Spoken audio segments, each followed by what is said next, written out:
मनुष्य शरीर मिलना ये भगवत कृपा पर निर्भर है। कबहुक करी करुणा नर देही देत ईश बिन हेतु सनेही।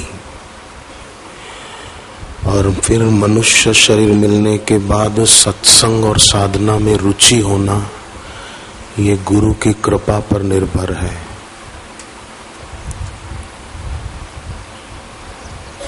मनुष्य तो दुनिया में करोड़ों अरबों हैं, पर उनमें से कई बेचारे धार्मिक हैं जो केवल तीर्थ यात्राओं तक सिमट कर रह गए। जैसे गर्मी की छुट्टियां होती है बच्चों की, तो हरिद्वार, ऋषिकेश और गंगोत्री, यमुनोत्री, केदारनाथ, बद्रीनाथ लोग घूमने जाते हैं। घूम के घर जाते हैं थक कर और बोलते हैं हम तीर्थ यात्रा करके आए। तीर्थ यात्रा करके क्या है? समय, शक्ति और पैसा खर्च करके आए। पुण्य हुआ, पुण्य का फल मरने के बाद स्वर्ग में सुख मिल जाएगा, और पुण्य का फल सुख भोगने के बाद फिर से कोई न कोई शरीर धारण करना पड़ेगा।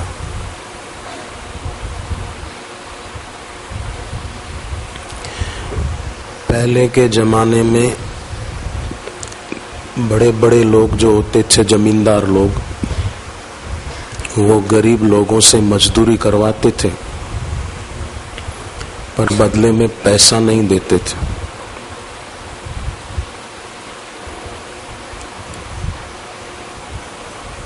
खाना दे दिया पर पैसा नहीं देते थे।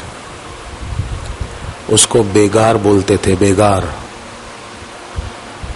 तो उस जमाने में बेगार होती थी, आज के जमाने में बेगार कुछ और ढंग से होती है।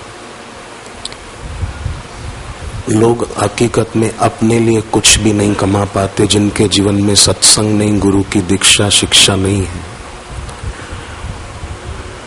पुत्रों के लिए, पुत्रियों के लिए कमाया, मकान बनाया, गाड़ी खरीद ली, पर अपने लिए कुछ भी नहीं कमाया, गंवाया। तो अपने लिए वो कमाता है जो सत्संग में जाता है। तो मानव तन मिला, ईश्वर कृपा है। सत्संग मिला, दीक्षा मिली, ये भी ईश्वर और गुरु की कृपा है। परंतु साधन का सिद्ध होना, जो साधना हम कर रहे हैं उसमें सिद्धि मिल जाना,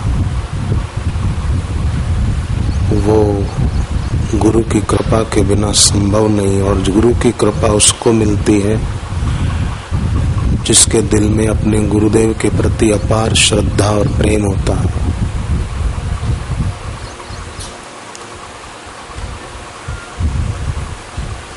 वो अपार श्रद्धा जिसकी महिमा भगवत गीता में गाई है।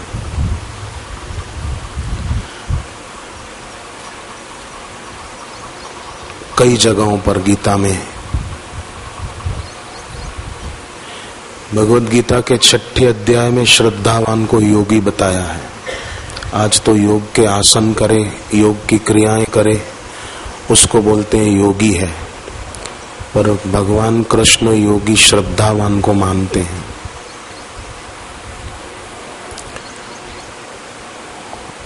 अगर किसी को शंका हो तो गीता के 6 अध्याय का आखिरी श्लोक पढ़ के देखे।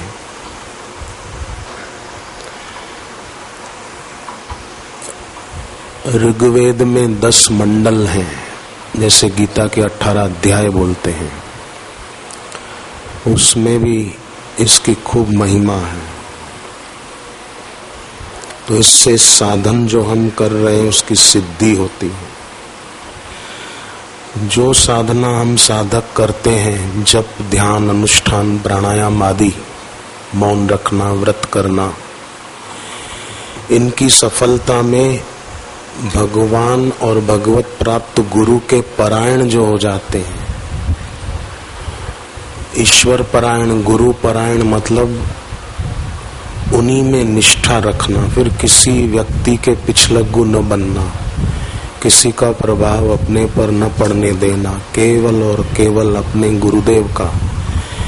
फिर और इधर उधर की किताबें पढ़ेंगे अगर साधना की जानकारी के लिए, तो भी वो व्यक्ति साधना में सफलता नहीं पाएगा। जो उनके ही परायण रहने वाला होगा वो सफलता पा सकेगा। इसलिए गीता में परायण शब्द कई जगह आया है। मुनि मोक्ष परायण, यत इंद्रिय मनोबुद्धि मुनि मोक्ष परायण। तो आप लोग जो यहाँ आते हैं सत्संग में, आश्रम में, यहाँ पाउंटा साहिब के ही रहने वाले जो साधक हैं वो नियम रखो, रविवार को आश्रम में जाना ही है, हर पूर्णिमा को आश्रम में जाना है। जैसे पूनम व्रतधारी है साधक कई, जो हर पूर्णिमा को गुरुदेव जहाँ कहीं भी हो दर्शन करके ही कुछ खाते हैं, ऐसे भी साधक हैं।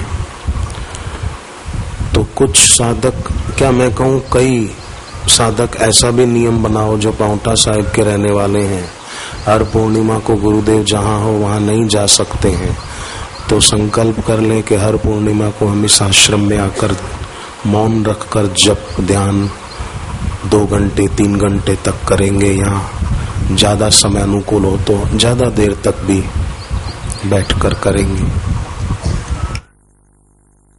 ये है गुरु परायणता। तो ऐसा नियम जो रखते हैं उन्हें बहुत लाभ होता है। गुरुदेव के आध्यात्मिक आंदोलनों का, गुरु की आध्यात्मिक ओरा का उन साधकों को लाभ होता है जो रविवार को और पूर्णिमा को आश्रम में आकर के बैठे। घर पे तो सारी जिंदगी रहते ही हैं, दुकान धंधे पर जाते ही हैं, पर रविवार या तो पूर्णिमा जैसा अनुकूल पड़े ये नियम रखें और उस नियम को खूब निष्ठा से पूरा करें।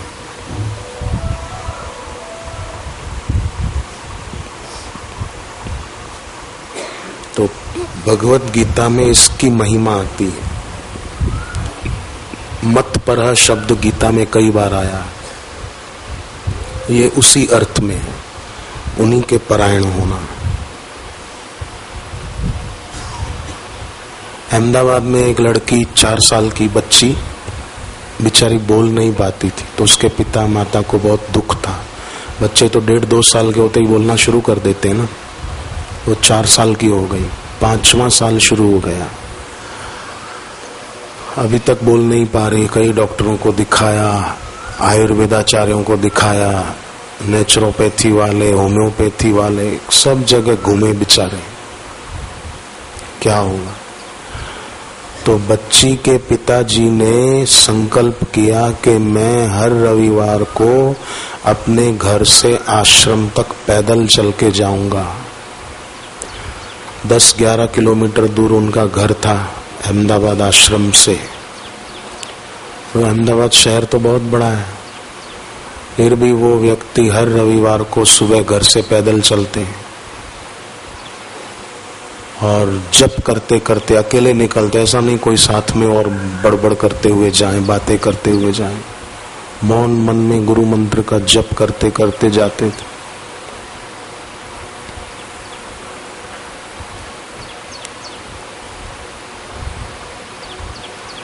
फिर आश्रम में आकर परिक्रमा करते, जहाँ गुरुदेव ने शक्तिपात किया वहां भी बैठ जाते और ध्यान करते। आज्ञा चक्र पर फिर जहाँ गुरुदेव की तस्वीर रखी होती थी बड़दादा पर, वहां उनके तरफ थोड़ी दूर बैठकर देखते रहते हैं और अपनी बच्ची के लिए प्रार्थना और शुभ संकल्प करते थे। फिर धीरे धीरे कुछ रविवार के बाद अपनी बच्ची को भी लाने लगे साथ में। बच्ची भी थोड़ा पैदल चलती, 5 साल की, थोड़ा उसको गोद में उठा लेते थे। कुछ रविवार और नियम चला और धीरे धीरे वो बच्ची हरिओम राम राम माँ पिताजी बोलते बोलते अच्छी तरह बोलने लग गई। उसका मतलब ये नहीं है कि जो कोई दुनिया में गूंगा होगा वो आश्रम में आके बड़दादा की परिक्रमा करेगा तो बोलने लग जाएगा, ये मेरा कहने का अभिप्राय नहीं है। पर जहाँ भक्ति अपार होती है वहाँ कुछ भी असंभव नहीं है। जैसे इस आश्रम में हम लोग बैठे हैं, ऐसे महाराष्ट्र के पूना शहर में आश्रम है, शहर से दूर थोड़ा। गुरु पूर्णिमा के पर्व निमित्त प्रतिवर्ष वहां सत्संग होता है। कभी 1 दिन, कभी 2 दिन, जैसा गुरुदेव को समय अनुकूल होता है। तो एक बार गुरु पूर्णिमा के पर्व निमित्त सत्संग था 2 दिन का। बारिश हो रही थी चारों तरफ। तो वहां ऐसा है कि सत्संग भवन जहां है इससे काफी बड़ा बना हुआ है। तो वहां पास में ही पहाड़ी है, अपने आश्रम में ही पहाड़ी पर गुरुदेव की कुटिया बनी हुई है। तो बच्चे पहाड़ी पर धीरे धीरे चढ़ने की कोशिश कर रहे थे, कहीं खेल रहे थे आपस में कि देख मैं कितना ऊंचा चढ़ सकता हूं पहाड़ी पर, मैं कितना ऊंचा चढ़ सकता। एक बच्चा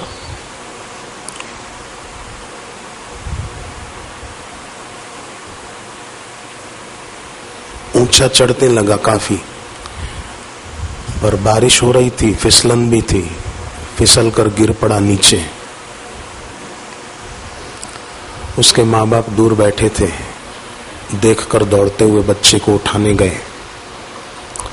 आपको सुनकर आश्चर्य लगेगा, वो बच्चा भी बोल नहीं पाता था, पर उस दिन से लगा बाहर से कि वो गिरा है, पर न जाने क्या हुआ, कोई नस दबी या खुली, जो कहो कृपा बरसी। वो बच्चा भी मुझे उनके माँ बाप ने उसी दिन बताया, बोले देखो कैसे बोल रहा है। पूना के आश्रम में बनी घटना। तो जहाँ गीता की बताई हुई पराकाष्ठा की श्रद्धा भक्ति है, वहाँ भगवान और भगवत प्राप्त गुरु की कृपा अपना अद्भुत प्रभाव दिखाए बिना नहीं रहती है। इसलिए भगवत परायणता, गुरु परायणता शब्द गीता का, भागवत का, वेदों का अनुकरणीय है, अनुसरणीय है।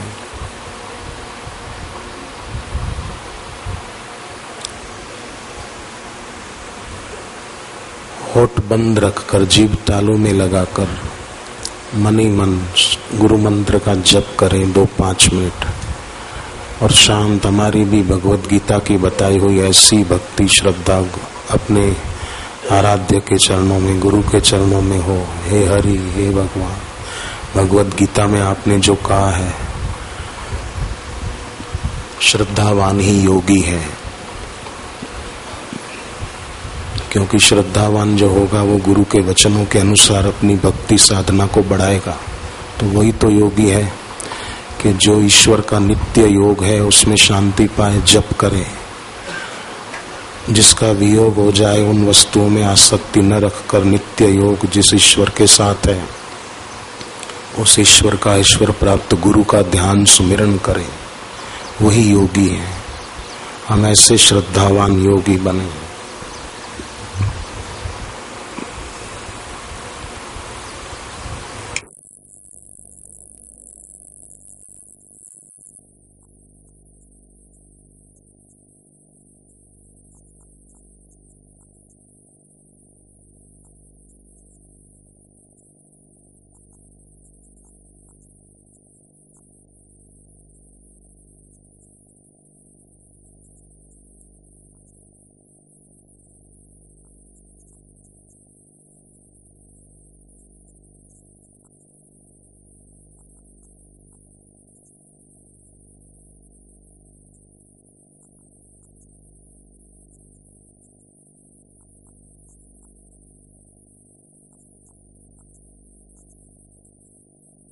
आश्रम में गुरुदेव की उपस्थिति हो, ऐसे में किया हुआ जप विशेष महिमावंत होता है।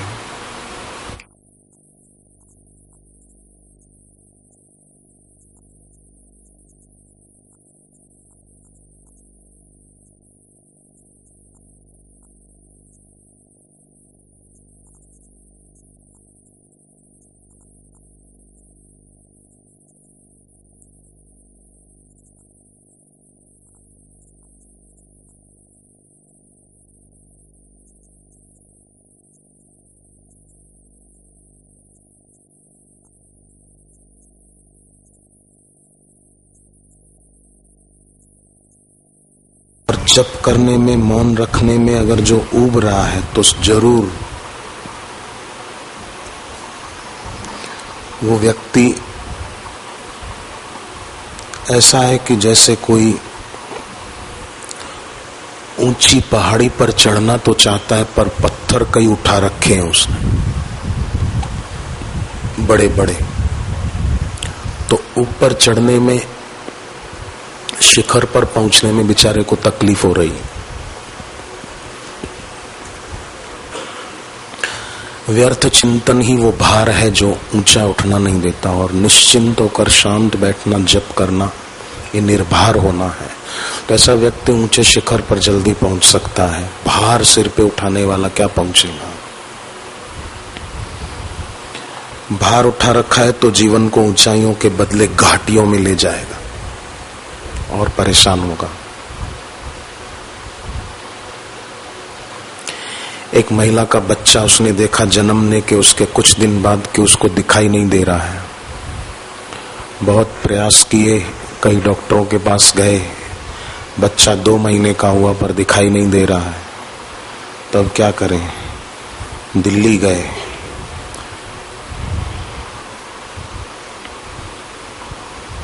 डॉक्टर ने कहा 10,000 रुपया एडवांस भरो, 8 दिन के बाद आना, ऑपरेशन करेंगे, पर गारंटी नहीं देते कि इसको दिखाई दे जाएगा। 10,000 देकर दवाई लेकर वो आए घर पे। उनके अंतस में चिंता भरी हुई नहीं थी, गुरुदेव के प्रति प्रेम भरा हुआ था। जिसके अंतस में परिग्रह हो चिंता का किसी और व्यक्ति का, तो प्रेम भक्ति को आवास कैसे प्राप्त होगा?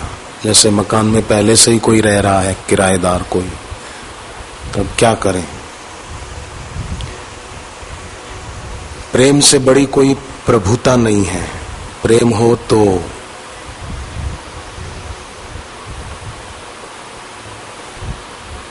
उस महिला के हृदय में प्रेम था। वो कटोरी में जल भर के रखती और श्री आशा रामायण पढ़ती, धर्म कामार्थ मोक्ष दे रोग शोक संहार। तो बच्चे का भी जो रोग है उसका संहार होगा, नष्ट होगा वो रोग। ओम हरि ओम, ओम हरि हरि करके पाठ पूरा करके जल में देखते हुए जप करती, वो जल उसकी आंखों पर छांटती, उसके मस्तक पर छांटती।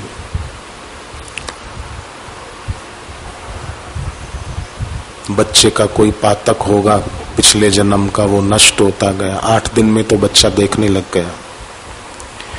अपने साधन को कभी छोटा नहीं समझना चाहिए। गुरु से मंत्र मिला, गुरु से साधना पद्धति मिली, उसको कभी छोटा नहीं मानना चाहिए और किसी और का सहारा नहीं लेना चाहिए। और का सहारा लेना मतलब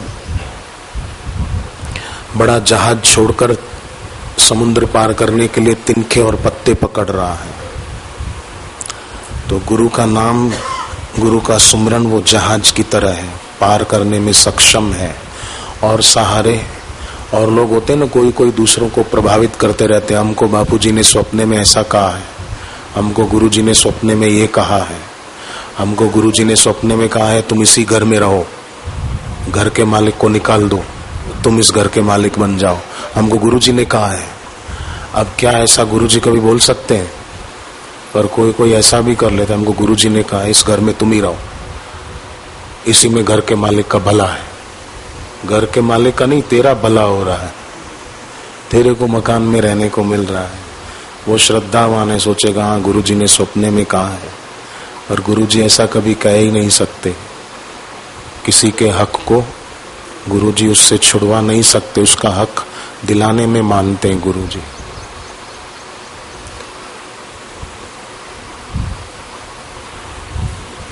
गुरु की विद्या, गुरु की प्रतिष्ठा और गुरु की तपस्या का उपयोग जो अपने निजी स्वार्थ के लिए करता है वो बहुत घाटे में रहता है।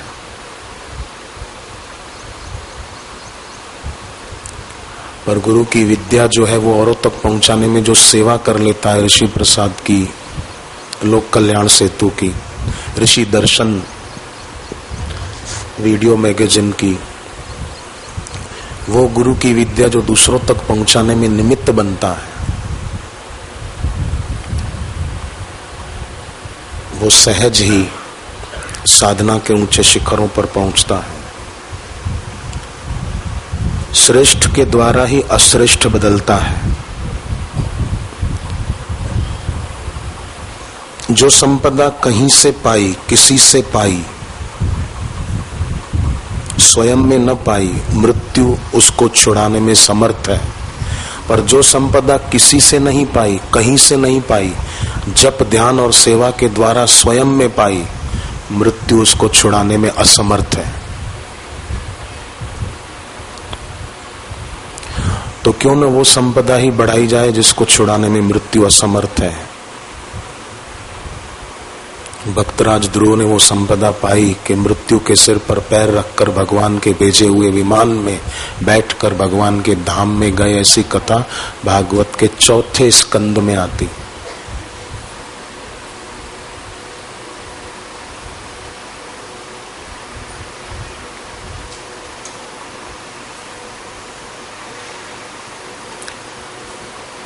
तो अपने गुरु मंत्र को साधारण नहीं मानना चाहिए। गुरुदेव जो साधना बताते हैं उसको साधारण नहीं मानना चाहिए। उसको अपने जीवन का महामंत्र जानकर उसको दृढ़ता से करना चाहिए। हम सभी का भला होगा। बाहर की यात्राएं लोग करते हैं कि हम तो भाई 4 धाम की यात्रा पे जा रहे हैं, हम तो भाई बद्रीनाथ की यात्रा पे जा रहे हैं। पर मैं बद्रीनाथ गया था गुरुदेव के सानिध्य में। 2.5 दिन बद्रीनाथ में रहा, पर बद्रीनाथ के मंदिर की एक सीढ़ी नहीं चढ़ी मैं। चाहता तो जा सकता था, पर सेवा में था। 2.5 दिन रहा बद्रीनाथ धाम। लोग तो कहां से यात्रा करके जाते हैं। मैं गया, पर उस बार गुरुदेव के सानिध्य में मैं नहीं गया अंदर, और न जाने का अभी कोई अफसोस भी नहीं है। और न ही बद्रीनाथ भगवान मेरे पर नाराज हैं।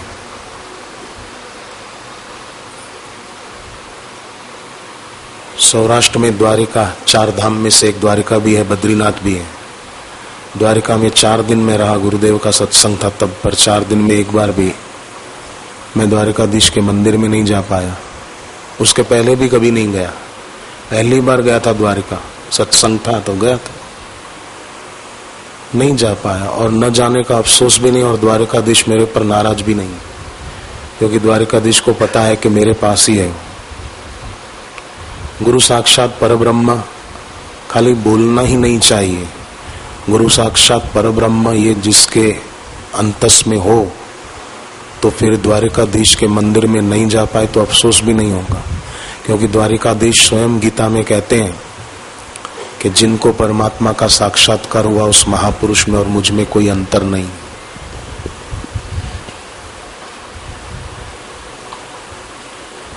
तो ऐसे अपने परब्रह्म स्वरूप गुरुदेव में निष्ठा रखना वो बहुत बड़ी बात है।